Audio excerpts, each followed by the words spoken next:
আমু, তুমি রসির ঘরে কিসের জন্য? যাও, ভাইয়ের কাছে যাও। রসির ঘরে আমার কোনো কাজ নাই? না, আমি এসি না এই বাড়িতে। এখন থেকে রসির ঘরে তোমার আর কোনো কাজ নেই। যাও, বাইরে নিয়ে আসো। গরম পানি হচ্ছে, পানি গরম হোক, দুজন মিলে হাত মুখ ধুয়ে নিবে। যাও যাও।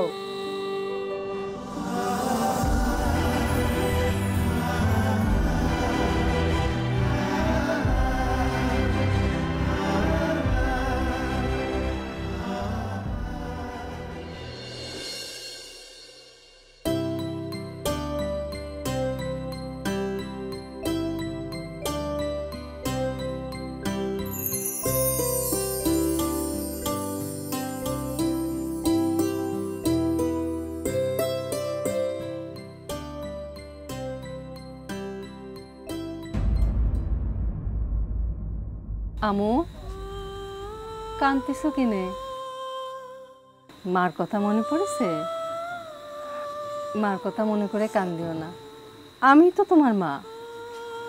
মার জন্য দোয়া করো। তুমি দোয়া করলে খোদা তাআলা তোমার মারে বেহেশত নসিব করবে। কান্দিও না।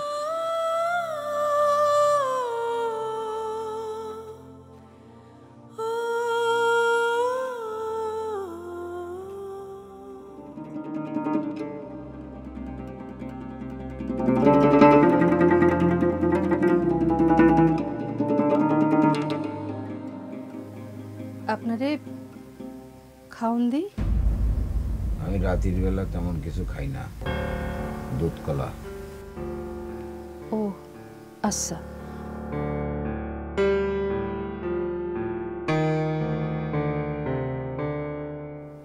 আমু আর গোলাম রসুলকে নিয়ে আপনি কোনো চিন্তাটা করবেন লাই। ওরা খুবই লক্ষ্মী ছেলে মেয়ে। আমি ওদেরকে দেখে শুনে রাখবো। আপনি এ নিয়ে কোনো চিন্তা করবেন না। বেশ। আমু আর গোলাম রসুলকে পড়তে দিলে হয় না? মেয়ে মানুষের পড়াশোনা পাগলের মতো কথা। ও আচ্ছা, ঠিক আছে। তাহলে গোলাম রসুলরে পড়তে দিলে? দেখি। আপনি তাহলে বসেন, আমি আপনার জন্য দুধ কলা নিয়ে আসছি।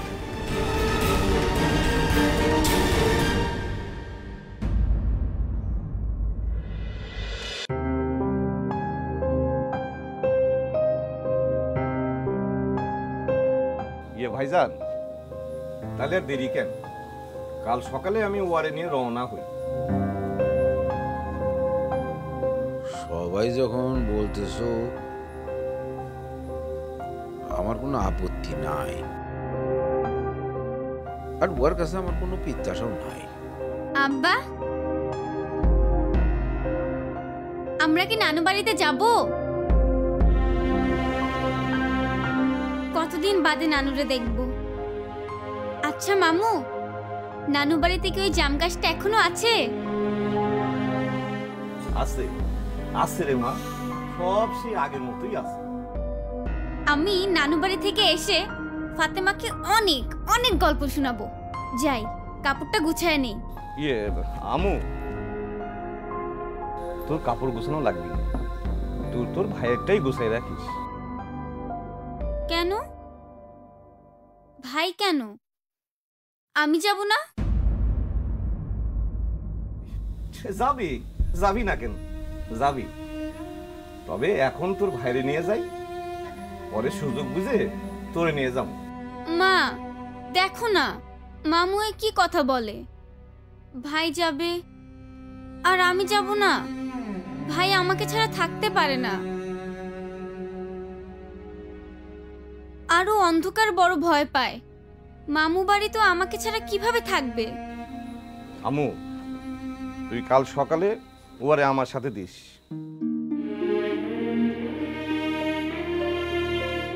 ভাইজান, তুমি আমুর একটু বুঝায় কও।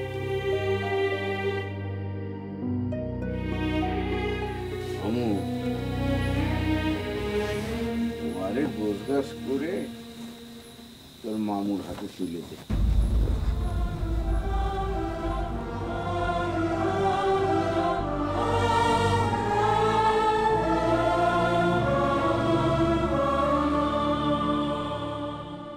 মা, মামুর কিছু বলো না, বলো না। ওরা ভাইকে কবে ফেরত দিবে? ওরা তোর ভাইরে আর ফেরত দেবে নাই, ও আর কোনোদিনও এই বাড়িতে আসবে নাই। আমি তো তোকে সৎ মা, তার লাগি তোর ভাইটারে আমার কাছে ওরা রাখবে নাই। তুই তো আমার কাছে থাকবি, তুই তো আমার মেয়ে, তুই আমার কাছে থাকবি। মা, আমি ভাইরে কোনোদিন দেখতে পাবো না?